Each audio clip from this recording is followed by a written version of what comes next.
Hey, buddy. I love. Okay. Korda one.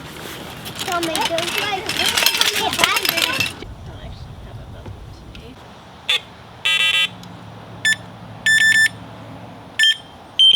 All right, guys, we're here at the lake with the family. We're gonna do a little carp fishing here, and I'm gonna be experimenting with some possible new carp baits. I really like the hook bait gels, that things like the Korda bait smoke or the Rod Hutchinson sprays. A lot of different companies make them, but they're different flavorings that you can put right on your hook bait to try to give it a little extra kick. But they're really expensive. The Korda, for example, is this little tiny bottle that runs about $18 here in the States. Not cheap stuff. And so I've been looking for some domestic alternatives, and I think I found some possible candidates here. Procure is a company in the Northwest. They make a lot of baits for trout and salmon. They've been around for decades. And they've got some corn flavored gels and liquids that actually smell pretty legitimately good. And I'm gonna try them out. This is the super gel, which is really thick stuff. You can see it, it's this really thick, clear gel, nice and boogery, and it smells like creamed corn. This stuff is their normal bait scent with UV flash, and you can see it's a much more drippy stuff, but once again, it smells like creamed corn. It's kind of got that sweetness to it. I'm gonna put some of this in my Jello corn pack bait, and I'm gonna put some of this on my hook bait, and we're gonna see if that helps at all. Oh, by the way, in case you're wondering, this little 2-ounce bottle of super gel is about $6-8, and this bigger bottle is, I think, like $13-14 or something like that.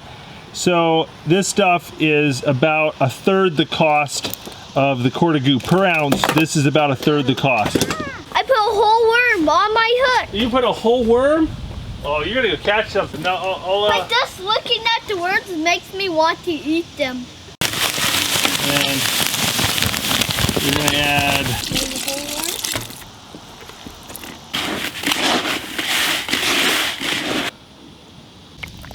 spray that in there. It's definitely got a stronger corn flavor to it. Might add just a little Jello just to give it the color.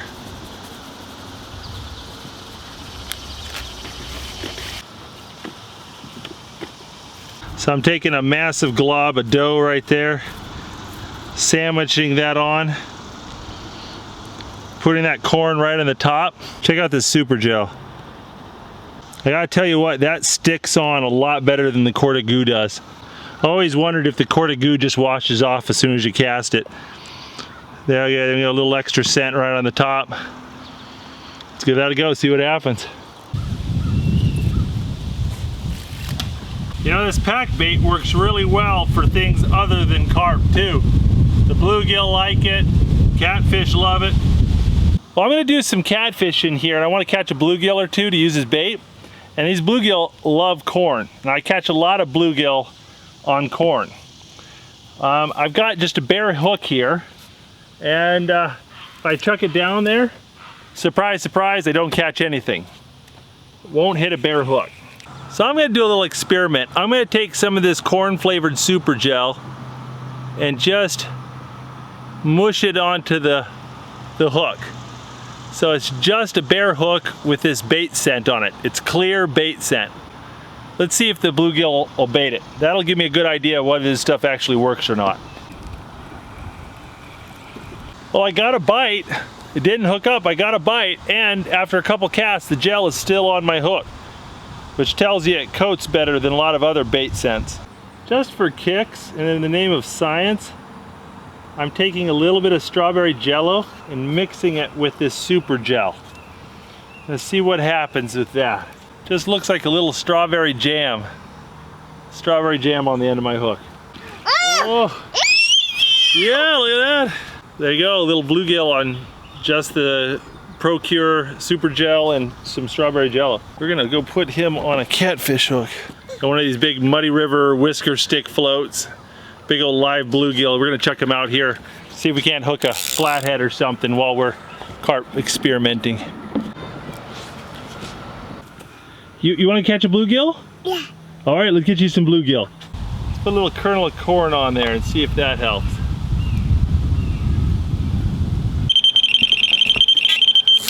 Oh, here we go.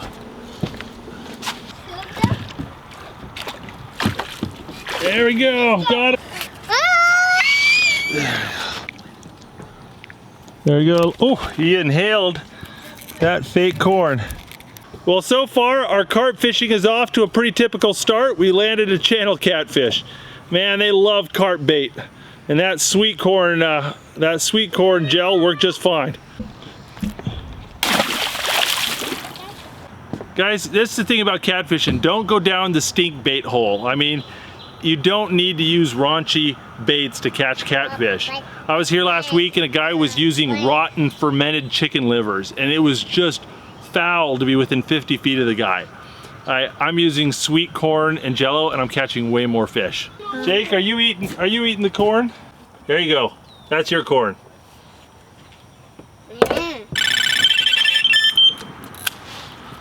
Oh, look at those runs. Beautiful carp. Oh, hey dog. Nice common carp. But he is a strong fireman, made some great runs. But we're gonna go ahead and put him back. But he definitely liked that sweet corn mix. Hey Nathan, are you sweaty? You look a little wet. I'm swimming. You're swimming? Uh-oh. But I can float. You can float? That's Mom's problem. Man, that fish dragged my method lead about 20-30 feet towards me, but I never felt him. I wonder if it was a catfish and he had the actual method lead in his mouth. They do that every once in a while. Oh, hello. Yeah. Ooh, nice pull.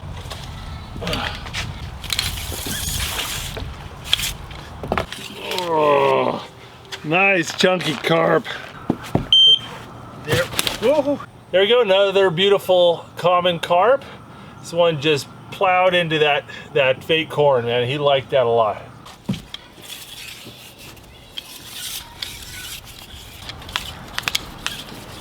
Do you want to see my knife? Oh, I would love to see your knife. Like this. Oh! That's what. Very Neolithic, man. You know, I don't know if these gel flavors actually work or not, but at least this one stays on the hook. You know, like I reel it in and there's still like a little bit left over. You know, most of them, you put it on there and it washes off as soon as it hits the water, so you know. So at least there's that.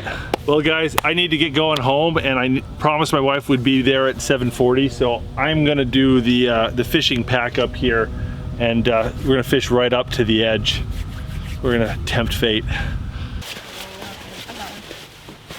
All right guys, it's another day and I'm gonna give this sweet corn additive another go just to give it a fair shake. Had a lot of success last time. Hopefully we'll have even more today. And I beat your record. All right, I'm gonna throw this bottom rig out here for some catfish. And I just unclasped my circle hook from the quick release. I'm gonna put a number 12 pre-snelled eagle claw hook on there. Catch a little bluegill and we're gonna go fish with that.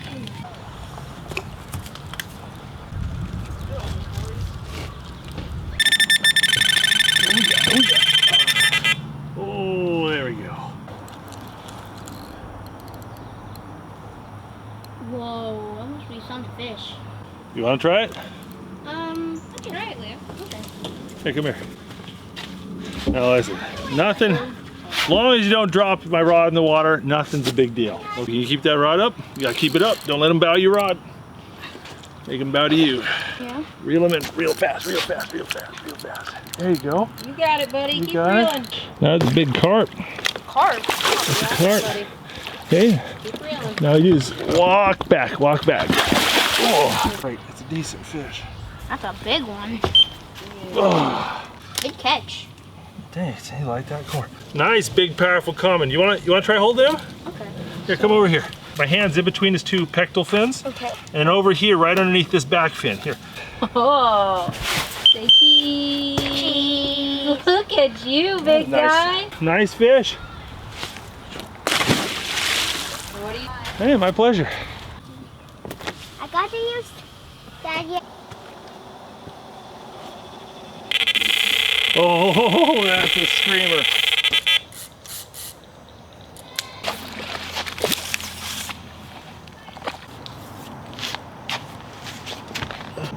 Well, there we go. Nice little channel catfish. Swallowed up that plastic corn. Check this out. See these scars on the top of the head? That's from spawning. I believe this is a female, and the males come up and they chomp down on the females' heads and spawn on them. It's rough business being a catfish. But it's just the end of the spawn, and the females, after they spawn, they leave, and the males stay and guard the nest and guard the babies after they hatch for a little bit. So this is a female. You can see she's got all these little bumps on her skin, too. She's got a little bit of a little parasite that's pretty common in this body of water. All right, we're gonna put them back.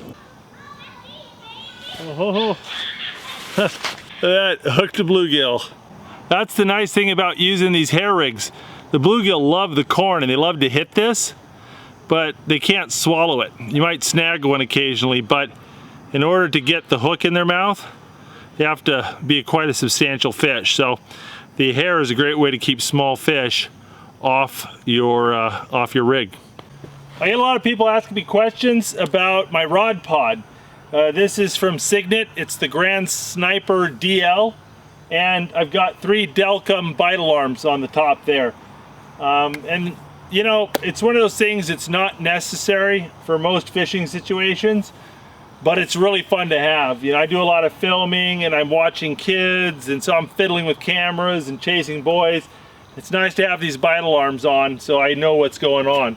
I love this landing net. Daiwa makes it, and I bought it in Hong Kong, and it's made by a Japanese company.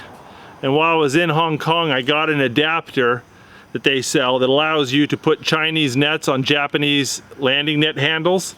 And then I machined out the Chinese adapter to fit a 3/8 inch British standard fine thread so that I can put British carp gear in it. So that's how I got this. But if you ever get a chance to buy a telescopic Asian landing net, do it. These things are so awesome. Well, we caught some nice carp, some nice catfish. We had a good time. Whoop. Whoop. Hello. Ooh, big boy, big boy. Can we get him to fit in the net? Oh. Gonna need a bigger net. Well, there we go, guys. Look at that big, long, lean carp, man. This thing was long. He was hanging half out of the net. What a great way to end the day. Not too bad. Well, let's get him back in. Okay, this time for realsies. I gotta get out of here. It's getting late and the boys are tired, so we're gonna call it. And I will see you guys later. If you want to see more great videos from the Catfish and Carp YouTube channel, don't forget to click subscribe. We put out new videos every Saturday morning.